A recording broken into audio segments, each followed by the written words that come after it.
E aí, meu nome é Henrique Custódia, esse é o canal da CodeDimension e hoje eu quero mostrar como funciona Signals, essa nova feature do Angular que tem revolucionado como a gente trabalha com esse maravilhoso framework. Bora lá?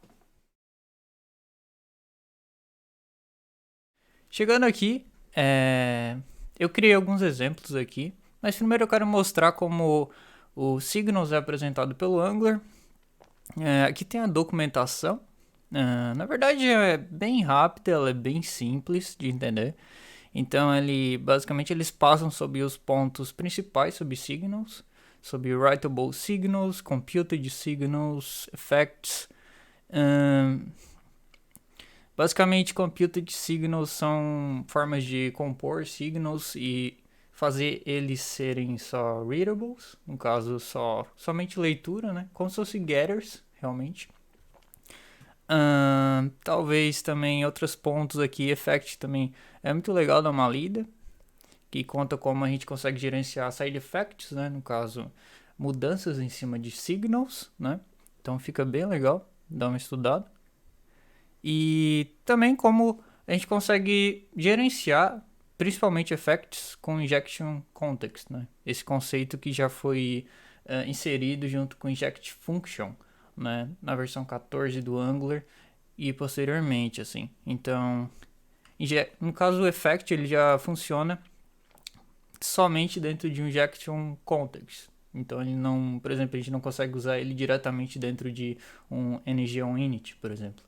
A gente precisa usar ele em uma atribuição de propriedade, como é feito aqui, por exemplo, tipo assim, ou dentro do constructor, né, como está no exemplo aqui. Então, esses são injection context válidos para o Angular.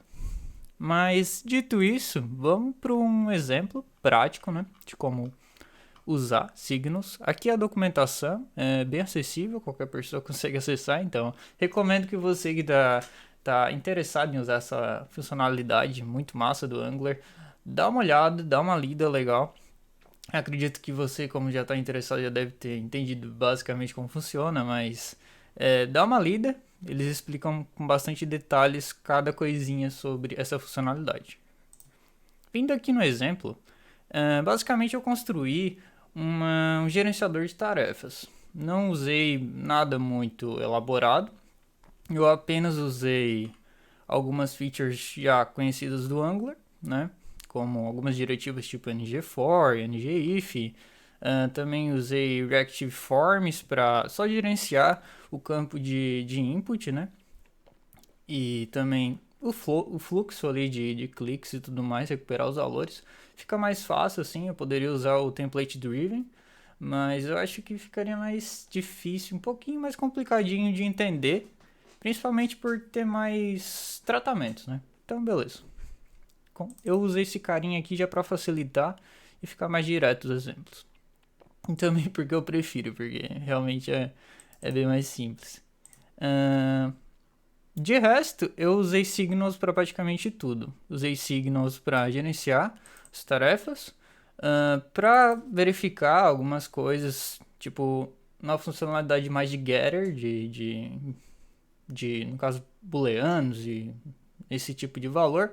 Eu usei computed, que eu já vou explicar na sequência, uns casos de uso para usar. E também o effect. O effect também ele é um pouco a palavra no caso podemos dizer que ele é um pouco exótico, digamos assim, né? Os casos de uso dele são bem específicos, ele não é lá muito útil. Eu acredito que em outros lugares, tipo React ou Vue, outros frameworks, né, no caso, podem ter casos de uso mais diferentes, assim. Mas como o Angular já fornece signals e computed, então muitos desses casos de usos já são cumpridos, assim, basicamente. Além de ter já funções e métodos, então o Effect ele já fica um pouco assim meio de lado e tem alguns cenários que ele é muito útil, né? Na forma de entender o que está acontecendo e as mudanças e fazer alguma ação baseada em alguma mudança de algum signo, né? Mas geralmente a gente não vai usar muito, assim. Aqui nesse caso ele foi bem útil justamente para conseguir salvar no local storage os dados que estavam em tasks. Mas basicamente só vou mostrar aqui como é que funciona. Eu vou digitar aqui uma tarefa, por exemplo, vamos supor que a gente está fazendo uma tarefa para semana, né? Beleza, qual é a minha rotina, por exemplo? 7 da manhã, ir para academia. Beleza, vamos lá. Ó, salvei. Então, depois que eu vou pra academia, 7 da manhã, meio cedo, né? Eu sei. Mas é bom pra saúde. Mas enfim, depois que eu volto da academia, o que eu faço? Tomar uma ducha. Ou um banho, né? Depende da região do país. Tomar uma ducha, comer algo, começar a trabalhar. Ok, fechou. Então aí vamos supor que a gente tem uma rotina. O que eu vou fazer aqui? Eu consigo marcar como completed, que no caso é marcar a tarefa como completado, ou remover, né? Remover simplesmente remove a tarefa da lista, né? Apaga ela. Então eu vou marcar aqui, beleza, acordei 7 da manhã, fui lá, fiz meu treininho de meia hora, 40 minutos, marquei como completado. Aqui vai para outra lista, que é a lista de completados, que no caso ela vem com um risquinho aqui, mostrando que ela já está completada, né? E também tem a possibilidade de eu remover ela, caso eu queria apagar por achar que ela é inválida ou alguma coisa assim. Então, basicamente, é bem simples. Eu posso mostrar aqui, já mostrei o completed, ele vai fazer isso daqui, posso remover também. A gente pode ver aqui também, que conforme eu vou mexendo aqui, ó, se vocês notarem aqui no Local Storage, tem 3 itens, né? No caso, isso daqui. Se eu remover um aqui, ele vai atualizar. Então, tudo isso é feito com a API do Signals, que é muito legal. E a melhor parte de tudo isso é que a API está muito simples. Muito, muito simples mesmo. Com Angular, assim, eu acho que eu trabalho com Angular desde a versão 2, desde o Angular 1, na verdade, né? O Angular mesmo, como se tornou Angular, desde a versão 2, né? Desde o começo. E sempre foi meio complicadinho, assim, um pouco difícil, assim, de construir as coisas. E o Angular até criou essa fama de tudo é muito complicado, né? Mas agora com a API de Signals ficou bem simples de verdade como funciona isso. Eu vou mostrar agora aqui. Basicamente, né? Quando a gente tem uma input, eu tenho o form control aqui. E o keydown é o do enter. Então, basicamente, quando eu aperto enter aqui, com algum valor, ele chama o método addTask. O form control aqui, basicamente, é essa classe aqui, nessa instância. Então, basicamente, só estou passando uma instância de form control, né, do Reactive Forms. Aqui ele mapeia e tudo mais. Isso não tem nenhum segredo. Então, basicamente, quando eu chamo o addTask aqui, eu só verifico se o campo é inválido. E então eu venho aqui no tasks e rodo o método update. O que é tasks? Tasks é um signal. Signal basicamente é uma forma de gerenciar valores que o Angular adicionou, onde a gente consegue trabalhar da mesma forma que props, propriedades, né? Propriedades de uma classe, por exemplo, mas a grande vantagem do Signal é que ele se integra totalmente com a API do Angular. Então sempre que um Signal muda, né? Chamando no caso um método set, um método mutate ou um método update, ele emite uma mudança para o Angular, né? E assim como quando o valor realmente faz sentido ser mudado e tudo mais na verificação do Angular, ele gera uma nova detecção de mudança. Então isso quer dizer que sempre que um signal mudar, ele provavelmente vai renderizar essa mudança. Claro, tem algumas otimizações envolvendo o Signal e é justamente por isso que ele veio a ser criado. Então, a ideia é que quando o Signal mudar, ele tem uma granularidade maior, né? Quando eu digo granularidade, se torna fazendo com que as mudanças sejam mais granulares, né? Hoje no Angular, até as versões anteriores, né? A gente trabalhou muito com o Zone.js. Zone.js basicamente é uma API, né, criada exclusivamente para o Angular ali, que a gente consegue manipular como as mudanças acontecem, né? Só que essas mudanças elas não eram específicas em certos pontos da página. Elas simplesmente notavam que tinha uma mudança e renderizava todo um bloco de componentes, uma árvore de componentes, né? Isso não chega a ser um problema não chega a gerar um problema de performance grande, mas é um pouco ruim, assim, principalmente para a usabilidade da página e tudo mais. E com Signal, a gente vai, pelo menos vai conseguir, já é uma promessa do Angular, né? A gente conseguir fazer uma granularidade maior.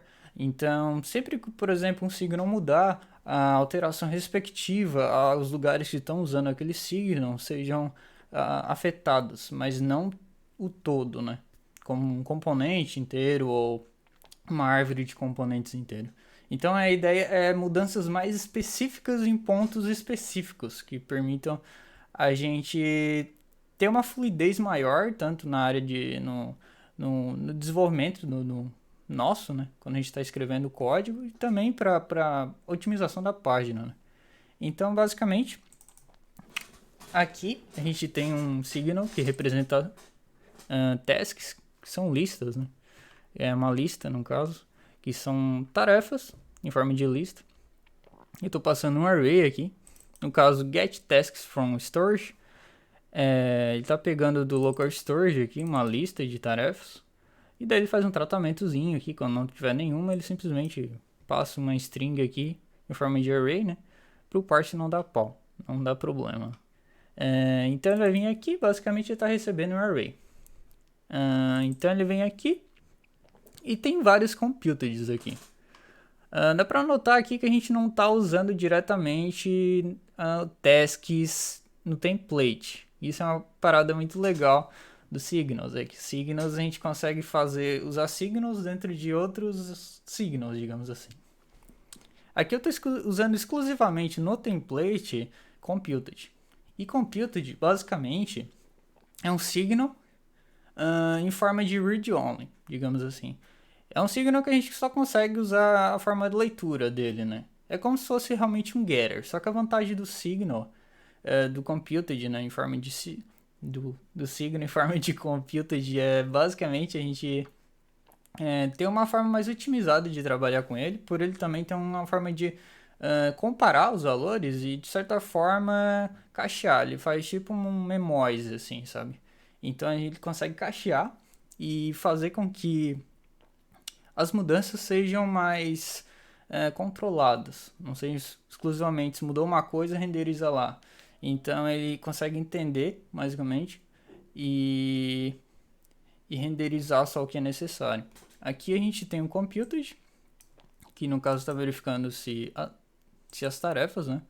Ele verifica quais as tarefas que não estão completas. Então ele está um uncompleted tasks, né? Esse é o computed. Então aqui ele só vai listar tarefas que não estão completas. Aqui ele vai listar tarefas que estão completas. Então ele vai vir aqui e is completed. Beleza. Mesma coisa, só que inverso, digamos assim. E aqui ele está verificando se tem tarefas completas, né? Então ele vai vir aqui, é um completed também, ele só verifica completed tasks, length mark 0. Então se tiver alguma completada, ele vai retornar um booleano aqui. A gente pode ver que o retorno aqui é um signal boolean também. Igual aqui, é um signal tasks. Então aqui é a mesma coisa, só que ele está usando para has uncompleted tasks, então ele está verificando aqui no computed do uncompleted. Então basicamente esses carinhas aqui eu estou usando eles no template, né? Então aqui eu estou usando a condição, o has que retorna um booleano, como a gente pode ver.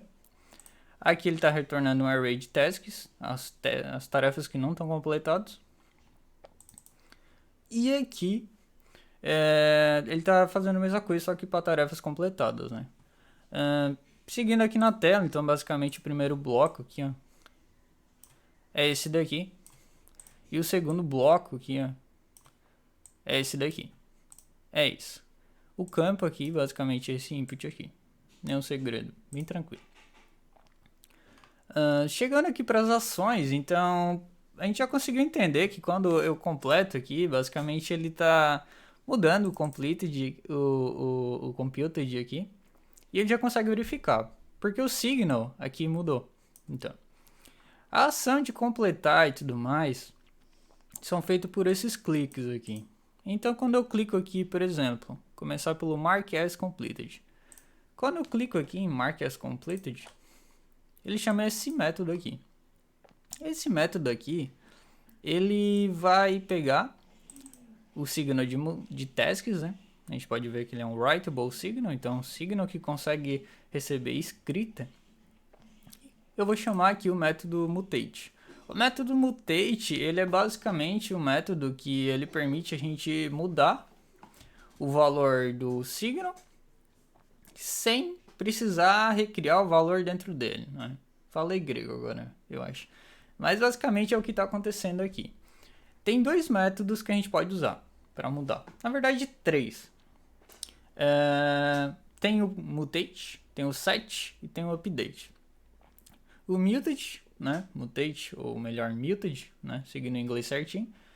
Ele é basicamente um método que a gente usa mutabilidade, que é quando a gente tem uma instância e em vez de recriar a instância para manter a imutabilidade, né? No caso, não ter efeitos colaterais por mudar uma instância e replicar essa instância em vários lugares, então a gente pode usar imutabilidade para evitar isso. Nesse caso, a gente está usando mutabilidade mesmo. Então a gente está pegando uma instância e mudando a instância. E a instância continua a mesma, porém com propriedades, os valores das propriedades diferentes. No caso, tasks aqui é um array. Então o que eu estou fazendo aqui é basicamente pegar o index dessa tarefa, né? Para saber qual a tarefa aqui da lista que foi marcada como completada.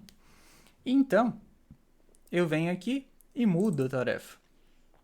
Ó, no caso que eu recrio, né, a tarefa, eu poderia mudar na mão mesmo, mas eu preferi recriar o objeto da tarefa e só substituo aqui, eu faço um copy, mas substituo por completed true, né, para marcar ele como completo.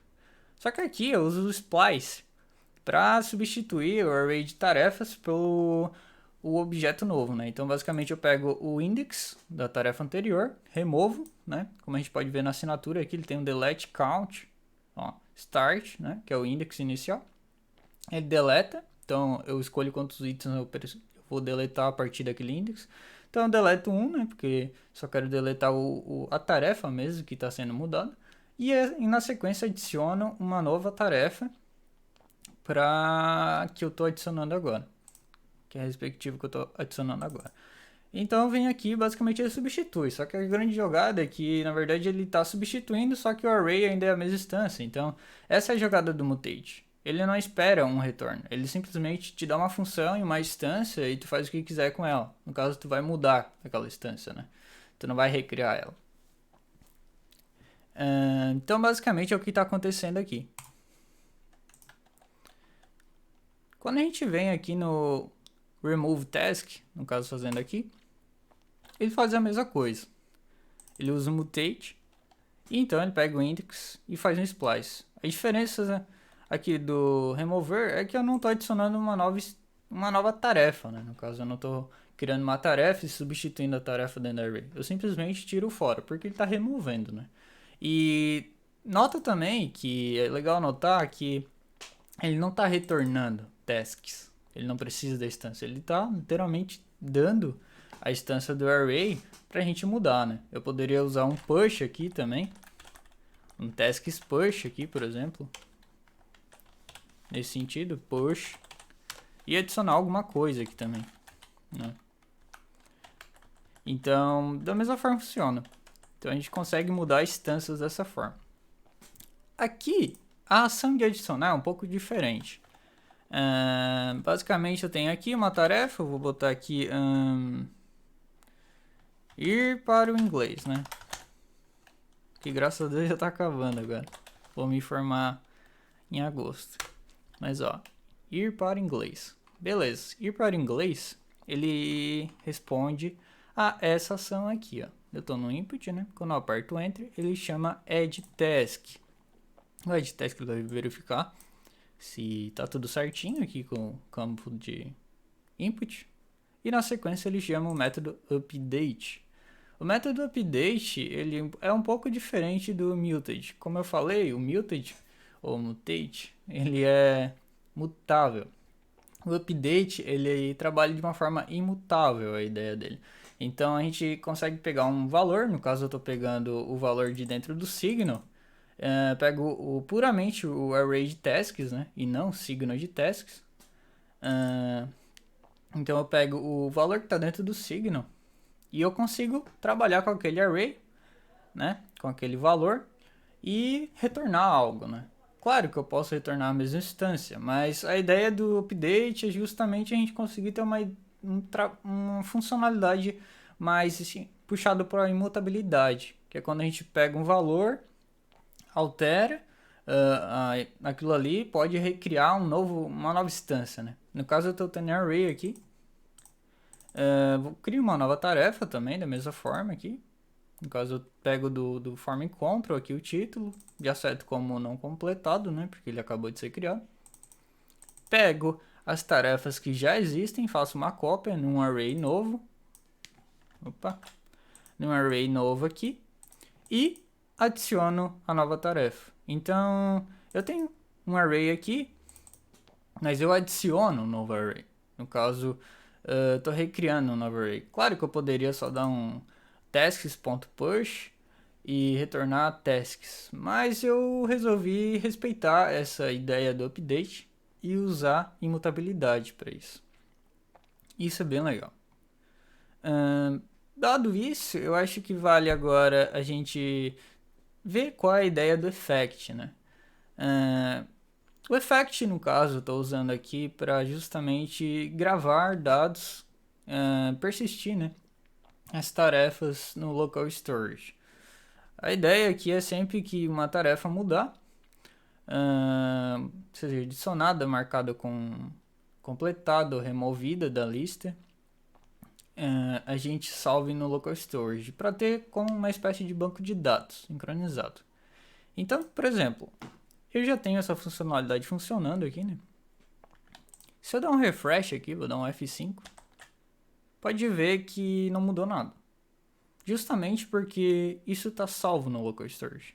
Então, como eu falei antes, aqui ele está pegando get text from storage, né? E aí, ele verifica, faz o parse tudo aqui e já mantém o estado. O effect, justamente, ele trabalha para quando tiver uma alteração, a gente manda para o storage de novo. Então, basicamente, eu tenho esse método aqui, que é chamado pelo effect. E ele verifica se tem tarefas, né? No caso, ele está verificando se tem alguma coisa em tarefas. Caso não salvar um undefined e tudo mais, é só um tratamento. E aí, ele pega aqui o set item do local storage, faz um stringify e salva o array que está dentro dos signals, né? No caso, a gente sempre precisa usar signals em forma é como se fosse uma função realmente, sabe? Então a gente sempre precisa chamar assim. Se a gente fazer isso daqui, ele vai tentar salvar o signal em si, a instância do signal. E isso não é bem o que a gente quer, né? A gente quer sempre acessar o valor que está no signal. Pode ver que aqui é o signal em si, ó. Muted, set, update e tudo mais. Então aqui ele está salvando o valor que está dentro do signal, tasks, que é basicamente um array, que é esse valor que está aqui no local storage. Beleza? A ideia do effect é justamente isso. A gente tem nos casos, alguns cenários onde a gente precisa sincronizar dados e tudo mais. Geralmente ele não vai ser usado. A ideia dele também é mais sincronizar, enviar dados para algum lugar e não mudar signals dentro do effect, porque isso pode causar alguns problemas. Inclusive está até na documentação esse alerta. Tem algumas flags aqui, inclusive, que a gente consegue usar. Se a gente for ver aqui, ó, permitir a escrita em signals, que é justamente para esse tipo de cenário que não é muito recomendado, né? No caso, mudar um signal dentro do effect. A ideia é a gente fazer ações que sejam externas ou que não envolvam o signal em si. Justamente como eu mostrei aqui, tipo, local storage, que é uma API externa ao Angular, né? Coisas nesse sentido, assim. Também tem um manual cleanup, que basicamente a gente destrói o signal por conta própria. E também tem um injector aqui, que no caso a gente consegue colocar por exemplo, criar um effect dentro de um ng init ou outro lifecycle. E daí a gente precisa passar um injector, que daí o O effect, a hora que o injector ser destruído, né? Pela instância de onde ele foi criado, no caso um componente, um diretivo, um service, for ser destruído, né? E daí o injector é destruído junto. O effect consegue rastrear quando ele precisa ser destruído também. O effect também ele consegue ser criado, por exemplo, dentro de através de a propriedade aqui. Por exemplo, se fazer isso daqui, e ele retorna um effect ref. Então, basicamente, eu consigo fazer isso daqui e o único método que tem nesse effect ref é destroy, que é justamente a gente destruir manualmente, né? Isso pode ser usado em conjunto com a flag manual cleanup, que é justamente aqui. Daí a gente consegue passar, se eu não me engano, um true, eu acho. Isso, booleano. Sim, é um booleano. E aí a gente consegue meio que destruir no momento que a gente desejar. Isso pode ser útil para algum cenário, assim, mas geralmente a gente não vai usar essa forma de trabalhar com effect, assim. Pode ter algum cenário que seja interessante, é um recurso. Se existe, provavelmente é porque em algum cenário foi útil isso, pelo menos para o time do Angular. Então, mas por enquanto, só deixa eu reverter aqui, beleza. Effect usando dessa forma funciona perfeitamente. Vale ressaltar que Effect ele só trabalha dentro de um inject context.